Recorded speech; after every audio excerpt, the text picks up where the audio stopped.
Hey baddies, welcome back to the channel. So this is going to be my final stuffing of this apartment binder. It has just gotten too full and I am ready to go ahead and to put it into the bank just in case I do decide to build or purchase a home next year. The money kind of needs to season inside the bank, as I have learned. So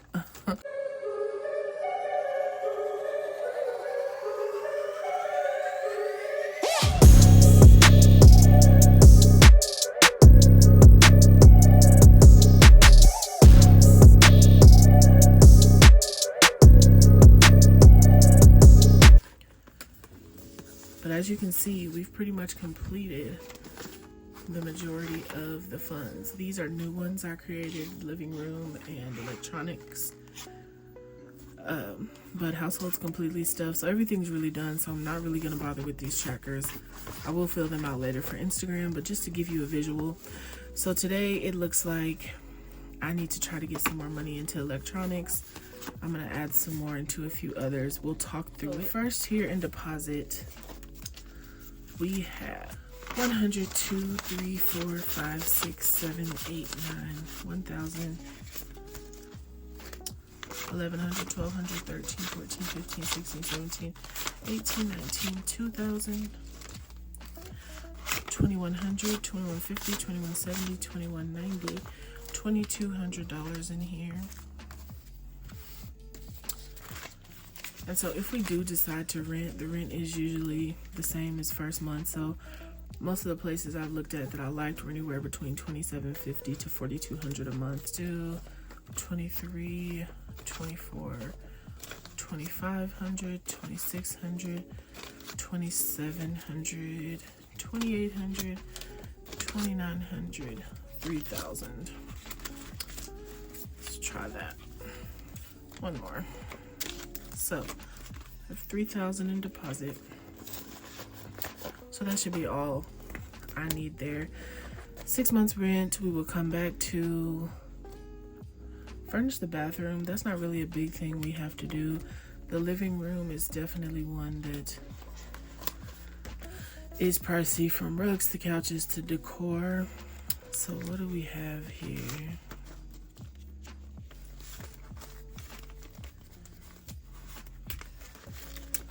I won't force y'all to watch me count.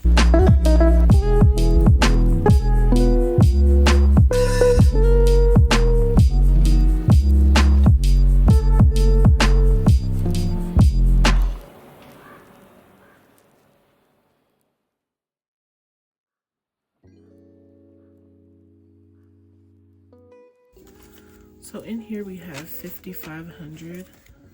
And I'm just gonna add another 5. So 1, 2, 3, 4, 500. So we have 6,000 in living room. If that don't cover it, thrift shopping will. I just want to get a really nice couch and a decent rug. The rest I will bargain shop for. For my bedroom, I've already taken the money out of here because I did go ahead and buy me a bed. Like, it's sitting in the storage. So in here now we have 100, 2, 3, 4, 500, 600, 620, 640, 660, 680. So I'm gonna go ahead and add another 100 to make it 700. I mean another 20 to make it 700. And we're gonna add, that makes it 800. 900, 1,000. I will need a dresser, so that's gonna be my budget. The rest of my bedroom stuff, we're really good with DIYing, so my bedroom now is super DIY, and I finally got it how I want it. It's perfect. Random kitchen stuff, which is really pots, pans, plates, cups. Honestly, I love Dollar Tree bowls and plates. So 100, 200, 300, 400, 500, 6, 7, 8, 900, 1,000, 1,100, 1,200, 1,300, 20, 40, 60, 80, 1,400. Let's do $1,500, and that should be good.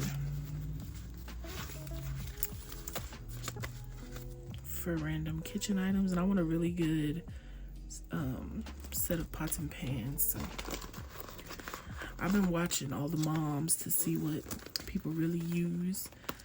6 months utilities, I think I'm good. Let me double check.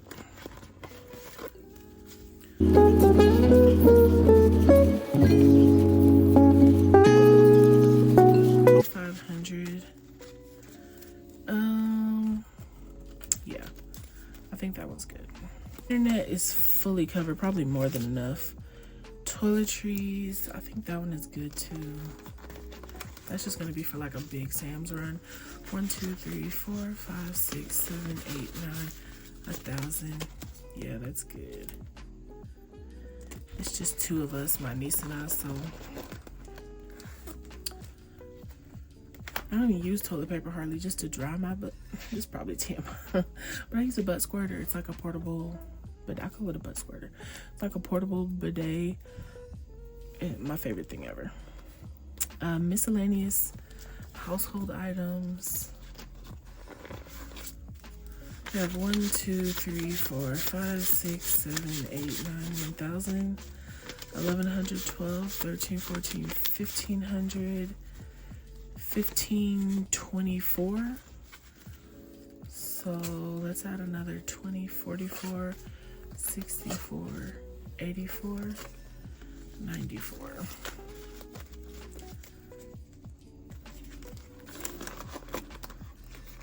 And again, just for anything that comes up that I did not plan for, let us flip back here to, let's go to it from the side so y'all can see.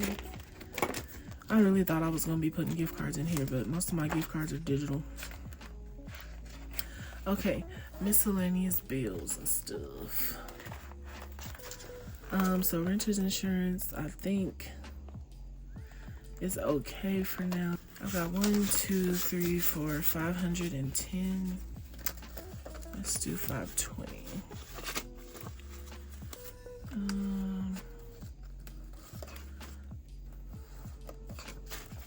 We'll do 550 and put 110 back. So 550 in there, that should cover a year. Really any place that I've looked at, that's pretty much a year's worth of coverage, including all my tech and stuff, because I have a lot of computers. Movers, we have 100, 200, 300, 350, 360.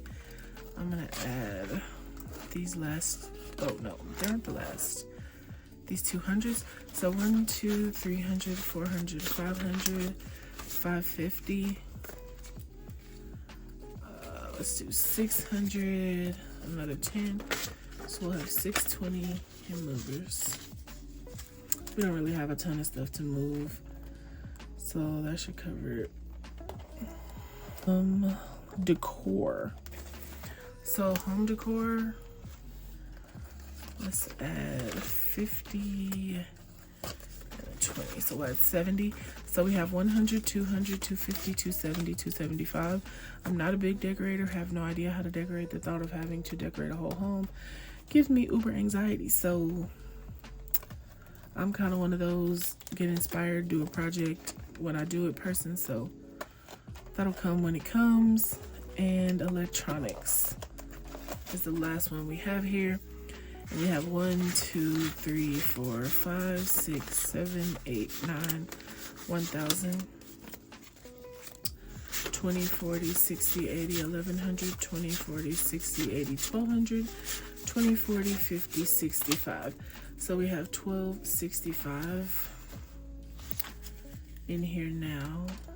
We're gonna add another 100, 1,365, 85, 95.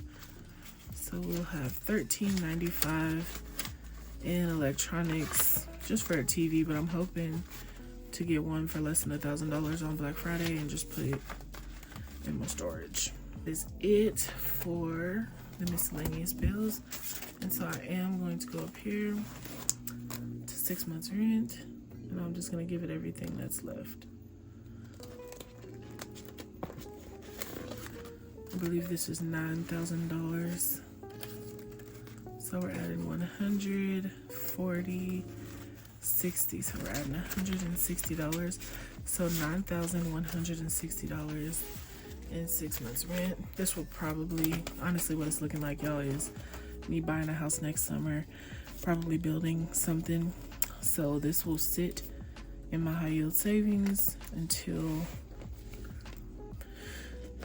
I figure out the entire process, as this will probably be a down payment. What's crazy is the lady I've been talking to has been showing me all these different like down payment assistance programs and stuff. And it's just like, you don't even really know what all is out there until you surround yourself by people who are knowledgeable on that front. So like, just don't even want to buckle. So that's that. That's it for this apartment binder. You can say goodbye to all of this money. It's time to put it in the bank at this point. So that is what is going to happen in, probably not in the morning, but at some point soon. So ta-ta to the apartment binder. It's been real. Let me just be vulnerable for a moment. When I think about like the position I'm in life versus where I have spent my whole life, like it just makes me want to cry. You really can make a choice today that I'm sick of living like this. Like, I'm tired of being broke. I'm tired of always stressing about money. And you can start making small changes and start learning and building on some type of profitable skill and find a way to bring in more money. And then you can learn to manage the money and you can literally change your life. Like, I wake up every day and I force myself to be grateful for something different. Like, it's moments where I'm like, oh my God, I remember when I couldn't, or when this was such a huge burden, or when I could do this, but then I was suffering. Like, life is not intended to be lived that way. The system is set up so that we can continuously work ourselves to death and only have a few years to retire. It's set up for us to just be in this rat race of go to work, come home, go to sleep, go to work, come home, go to sleep, be constantly living for a weekend, for a vacation. You don't have to live like that, y'all. And once you like expose yourself to wealthy people or people who, you don't have access to knowledge that you don't have, you understand that all you have to do is step out on faith, do things different than your family, than your parents, than your grandparents, than people you see, and change the way you handle money, change your relationship with money. It'll change your life. And the first step is learning to manage what you have. The cash envelope method forces you to manage the cash you have. Because if I didn't start cash stuffing when I was broke, when I had no money management skills, when I was a serial Amazon addict, my business wouldn't be successful because I wouldn't know how to manage the money. I would have just blew through it like I've done everything else in my life. But forcing myself to dig myself out of that hole and teach myself about money and really start to see what it's like to have an actual savings, an actual emergency fund, to actually learn what a 401k was. Like, I worked 12 jobs and never really understood to match my employer's 401k, how it actually works. What kind of retirement account is it? Like, it's your life, y'all. Take responsibility and educate yourself on the things that can benefit your life. You can stay in the same place you're in forever, barely getting by, struggling, letting that be your narrative, letting that be your life story. Or you can pick yourself up and try to change it. Like, I understand that times are hard. I understand that some of us are underrepresented in minorities and live in bad places, and the chances of you getting out are slim to none. But if you don't get up and fight for your life, ain't nobody else gonna fight for it for you. Politicians ain't gonna do it. The celebrities ain't gonna do it. Like, I understand, like, seeing finance influencers and, like, just because I can do it, you can do it, that type of stuff is not always the most accurate narrative, right? But if you don't, at some point, do what you can to take control of your life, you don't even give yourself a chance. So give yourself a chance. Bet on yourself today. I bet on myself on my birthday in 2021, and it's the best decision I ever made in my life. I've missed out on trips. To this day, I can afford to go and do whatever I want, but I want to retire by 45. So I don't go and do as much. I don't spend as much. I live off a very little percentage of my income, and the rest is getting invested. educating myself so that I can do more with my money, because I grew up poor and black. Nobody knows about wealth management, wealth growth, how to get mortgages, how to do house hacking, all that stuff. So I have to educate myself. Is it unfair that some of us start here while some of us start here? Yes. But is me living my life based on that unfairness going to get me anywhere? No. Do what you can to elevate your life, y'all. I ain't trying to preach at you. It's just, I feel like this is a message to be shared, because I try to be as authentic and as transparent with you guys as I can, because it's so many people out here faking the funk. Like, it's not easy. I literally almost had a breakdown last month because business is crazy, right? Like, it's a lot, and I'm a first generation person doing it. There's not a lot of resources. I have to spend a lot of time on education. I sleep very little, but a year from now, once I've got all these systems set in place and I've invested the right money in the right places so that my business can almost flow without me, and I'm able to live my life on my own terms, it'll be worth it. And if you're drowning in debt, if you just don't have enough money, you may be in a position where you have to give up a lot of things in order to pay off your debt, where you have to take on an extra job to be able to live for right now. But if in your free time you're just scrolling the phones and not even doing it in a way that can make you some money, that you can't blame that loss on nobody but yourself. You can't blame your life on anybody but yourself. Like, YouTube is the biggest wealth of information I've ever experienced in my life. I literally taught myself how to be a business owner from the ground on YouTube, from nothing to an almost 7-figure business. Like, don't tell me what you can't learn. I'm underprivileged. I come from a poor community. I'm black. I'm all the things, right? So I get it. But don't let that cripple you, y'all. Do what you can to pull yourself out of the rat race. You don't want to live the rest of your life waking up, going to sleep, and not being able to enjoy your time freedom. Because that's really what it's all about, is buying your time back. So anyway, I hope you guys, if you've stayed this long, y'all have a really good day. Thank you so much for watching.